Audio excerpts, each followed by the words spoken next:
తెలంగాణ రాష్ట్ర వ్యాప్తంగా మా న్యాయమైనటువంటి డిమాండ్స్ పరిష్కారం చేయాలని చెప్పేసి, ముఖ్యంగా ఉద్యోగాలను రెగ్యులరైజ్ చేయాలని తెలంగాణ కాంగ్రెస్ ప్రభుత్వం మా గతంలో హామీ ఇచ్చింది. వాటిని రెగ్యులరైజ్ చేయాలని చెప్పేసి జేఏసీ ఆధ్వర్యంలో గత 17 రోజుల నుంచి పెద్ద ఎత్తున ఈ కార్యక్రమాలు జరుగుతున్నాయి. జనగామ జిల్లాలో వీళ్ళు నిర్వహిస్తున్నటువంటి కార్యక్రమానికి సిపిఎం జనగామ జిల్లా కమిటీ సంపూర్ణ మద్దతు తెలియజేస్తుంది సోదరులారా. అదేవిధంగా తెలంగాణ రాష్ట్రంలో కేజీబీకి స్కూళ్ళలో చదువుతున్నటువంటి వాళ్ళందరూ కూడా ఎస్సీ, ఎస్టీ, బీసీ, మైనార్టీ, బడుగు బలహీన వర్గాలకు సంబంధించినటువంటి పేద పిల్లలు, అదేవిధంగా అనాథ పిల్లలు ఈ స్కూళ్ళలో చదువుకుంటున్నారు. వీళ్ళు ఆ స్కూళ్ళలో చదువుకొని భావి భారత పౌరులుగా తీర్చిదిద్దడానికి అవకాశం ఉంది. దానిలో టీచర్స్ కానీ అందులో పనిచేస్తున్న సిబ్బంది చాలా ముఖ్యమైనటువంటి పాత్ర పోషిస్తున్నారు.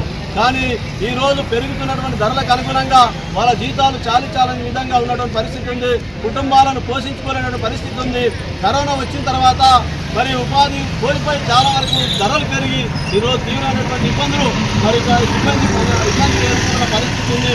మరి ఇలాంటి వారికి దేశంలో ఉన్నటువంటి బడ్జెట్ కానీ రాష్ట్రంలో ఉన్నటువంటి బడ్జెట్ అనేక అప్రాధాన్యతమైన రంగాలకు కూడా ఖర్చు పెడుతున్నారు. కానీ ఇది ప్రాధాన్యత కలిగిన రంగం, దేశ పౌరులను తీర్చిదిద్దేటువంటి రంగం. ఇలాంటి రంగానికి మరి కేంద్ర ప్రభుత్వం సంబంధించినటువంటి 60% వాటా కావచ్చు, రాష్ట్రానికి సంబంధించిన 40% వాటా ఈ కేంద్ర రాష్ట్ర ప్రభుత్వాలు నిర్వహణ చేస్తున్నాయి. కాబట్టి ఖచ్చితంగా వీళ్ళ సమస్యలు ఇప్పటి కేంద్ర ప్రభుత్వం దృష్టికి పోయింటే రాష్ట్ర ప్రభుత్వం దృష్టికి పోవడానికి అవకాశం ఉంది. మరి ముఖ్యమంత్రి 17 రోజుల నుంచి గతంలో కేసీఆర్ ఈ తెలంగాణ సమాజంలో ప్రజాస్వామ్యం లేదు, మరి కనీసం మెమోరాండం ఇస్తాంటే కూడా తీసుకోవాలనే పరిస్థితి ఉంది. ఇక్కడ నయా పాలన కొనసాగించినటువంటి పరిస్థితి ఉంది.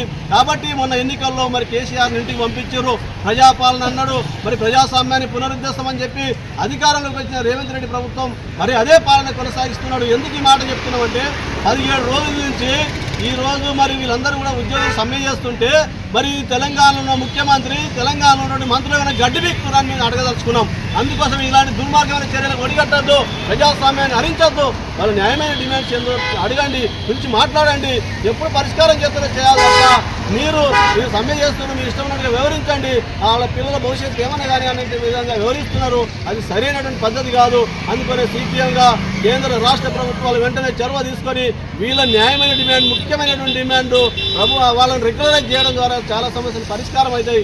ఆ పద్ధతిలో అదేవిధంగా స్కూళ్ళల్లో కూడా కనీస సౌకర్యాలకు ఇంకా అనేక రకాలుగా నిధులు పెంచి మరి వాళ్ళకు సరైనటువంటి విద్య అందించే విధంగా చర్యలు చేపట్టాలని వీరు చేస్తున్న సమ్మెకు మా సంపూర్ణ మద్దతు ఉంటుందని సిపిఎంగా తెలియజేస్తూ అవకాశం మీ అందరూ కూడా నమస్కారం తెలియజేస్తూ ముగిస్తున్నాం.